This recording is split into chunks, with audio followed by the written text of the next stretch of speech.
Tigers are taken out of the wild in Bangladesh, in India, Burma, Thailand, to be exported to China to end up in traditional Chinese medicine.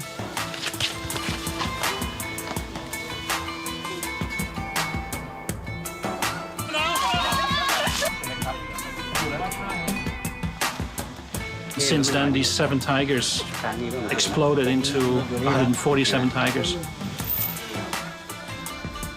The illegal wildlife trade is a massive business, and tiger parts are very lucrative.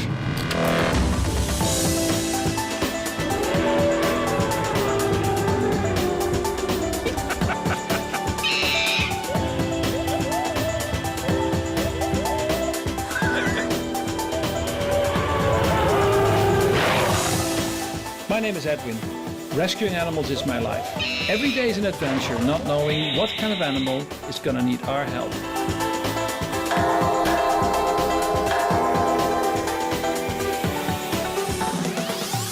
These wild animals and the people helping them are my wild bunch.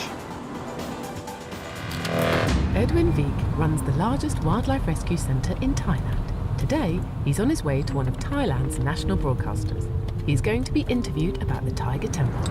The Tiger Temple is a temple in Thailand, quite famous or infamous, if you like, for keeping almost 150 tigers in captivity to be exploited for tourism. People go to the temple, sit down, lay down with the tigers, make photographs, and walk with the tigers around some parts of that temple. The tigers are chained up, so tourists can pet them.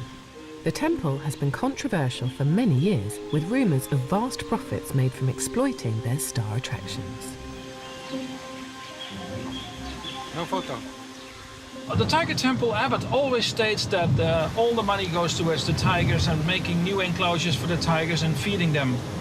But until now we've seen only the construction of religious buildings, huge gates and walls and stuff to make the temple look better. But the overall well-being of the tigers is horrific. It's just tigers in dark cement dens.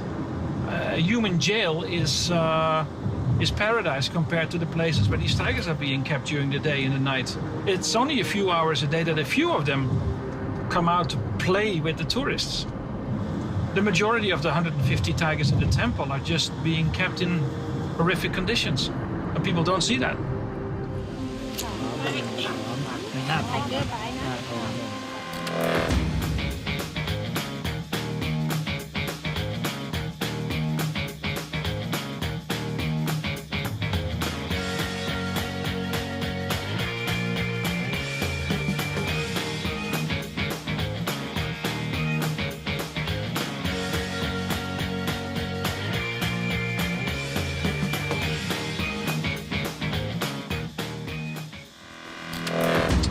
Most of the tigers that people interact with at the Tiger Temple are tigers that have been at the temple for a short time. They're young.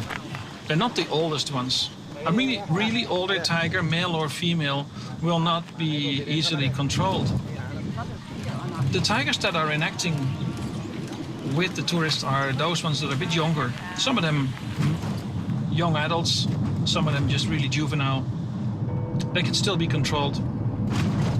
There are signs that medication has been given to the tigers to keep them quiet, but exactly what kind of medication it is unclear.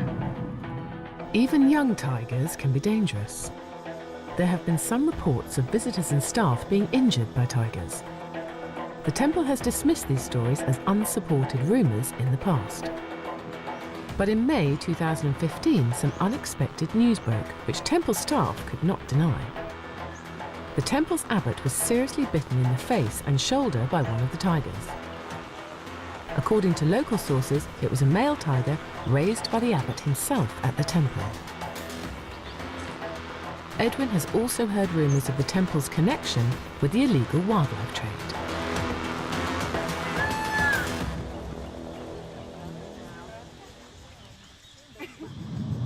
The illegal wildlife trade is a massive business, and tiger parts are very lucrative. เป็นแล้วนะคะแล้วก็เสร็จภายในเดือนนี้ด้วย แล้วถ้าไปเอานี้เป็นพื้นที่อภัยทานคนไทยกำลังมีปัญหาเรื่องสัตว์ป่าอยู่บางครั้ง Edwin's interview raises a lot of attention, creating a big response. อีกเรื่องหนึ่งกรณีเรื่องนี้ So, I have government officials calling, the media, colleague, wildlife conservationist and animal welfare activists calling me from all over the world for updates. Following Edwin's TV interview, government officials at the Department of National Parks decide to raid the tiger temple.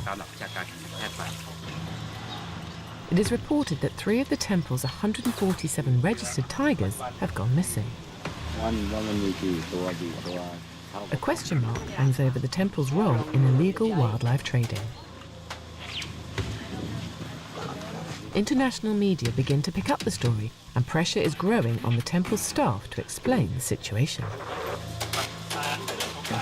I'm not sure really what's going to happen, but at least DNP is going to again try to get access to the tigers and check out how many tigers are kept. Basically looking at the allegations in illegal wildlife trade, true or not. It's pretty bad. Soon it becomes clear the abbot of the temple has made a first-class escape, flying to Europe the previous day. The chief vet has disappeared, as have all the tiger registration documents. As you understand it, what is going to happen to the tigers? Well, I think we're a bit of a deadlock at the moment between the authorities and the tiger temple. As the media wait outside for answers, officials and some of the remaining temple staff discuss the matter of the 3 missing tigers. It's a zoo on the compound of the temple. And we got 147 tigers here. The first 4 tigers were bought about 15 years ago. And these tigers came from tiger farms, 1 illegal tiger farm in Radbury, and 2 other tigers came from an elephant camp not far away from here.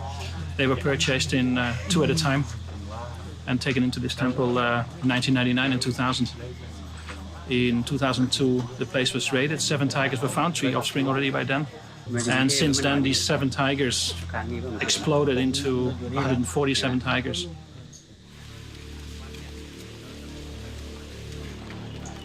Finally, a group of officials and some media is let into the temple grounds to examine the tigers.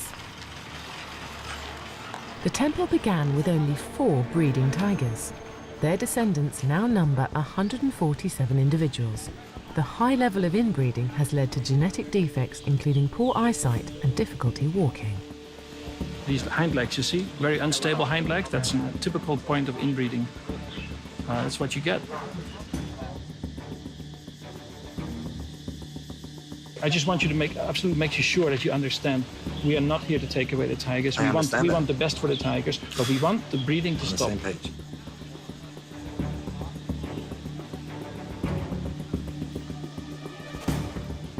Edwin and Roger follow the official procedure of checking the microchips in the animals. All of the 147 registered tigers here should be chipped according to Thai law. You know what the most ridiculous thing of all is? That there's 220 tigers probably left in the wild in Thailand.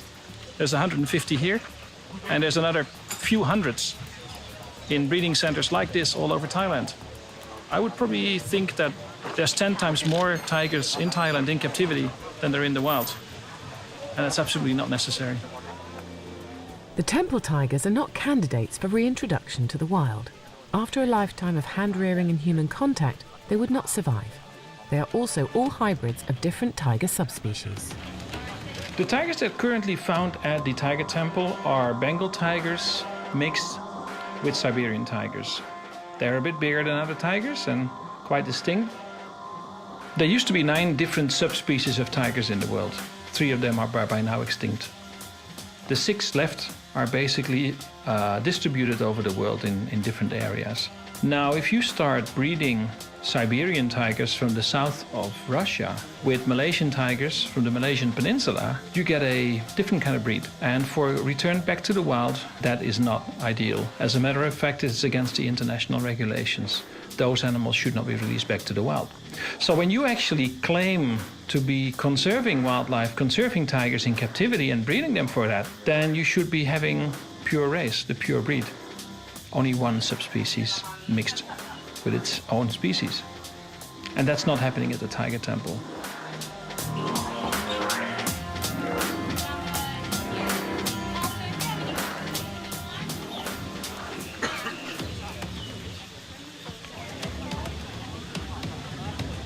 I care about wildlife. I care about every animal actually, but I care about these wildlife issues, about tigers in particular very much, because I used to have a tiger at my rescue center for many years. He was a very poor guy that came from a tiger farm and ended up in the illegal wildlife trade as a pet at somebody's house. I got very close to the tiger. I started to understand more and more about tigers all the time. People have offered me more tigers to the rescue center, but I've always said that I don't believe you should collect animals. We're not a collectioner, we're not a zoo, we are a rescue center. We only rescue those animals that need help. And every now and then a tiger comes up, and I think they're amazing animals. But I would never think about breeding them. Tigers are taken out of the wild in Bangladesh, in India, Burma, Thailand, to be exported to China to end up in traditional Chinese medicine. Their meat has been consumed, their bones are used for medicine, the penises are being used for medicine. If tigers go missing, usually this is what happens.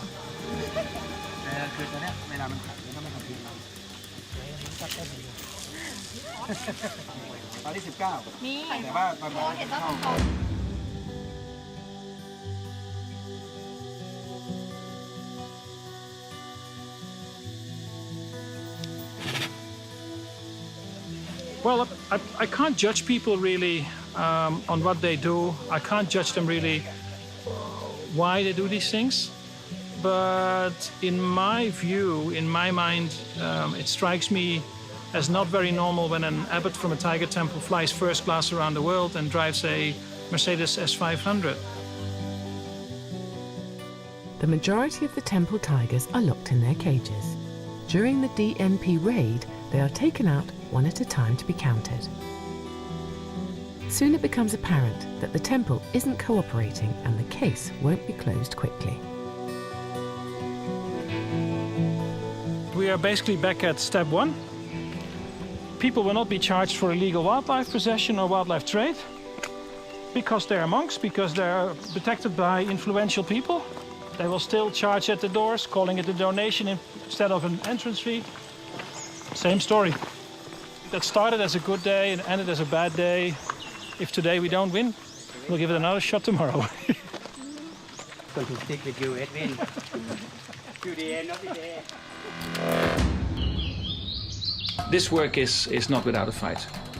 If you think that you're going to be rescuing animals, save the trees, save the forests, and that you're going to be able to do this without anybody trying to stop you, then you're absolutely wrong. Then you're definitely not of this world. There are dozens of people every month coming in here to help out with what we do. Basically, that makes us feel that we're not just a few crazy people wanting to rescue animals, but it makes us feel that we are part of a very big group of people that want to help animals, help the environment, conserve wildlife. Lots of volunteers come and volunteer at our place and come back every year. Some of them come back 3-4 years on a row.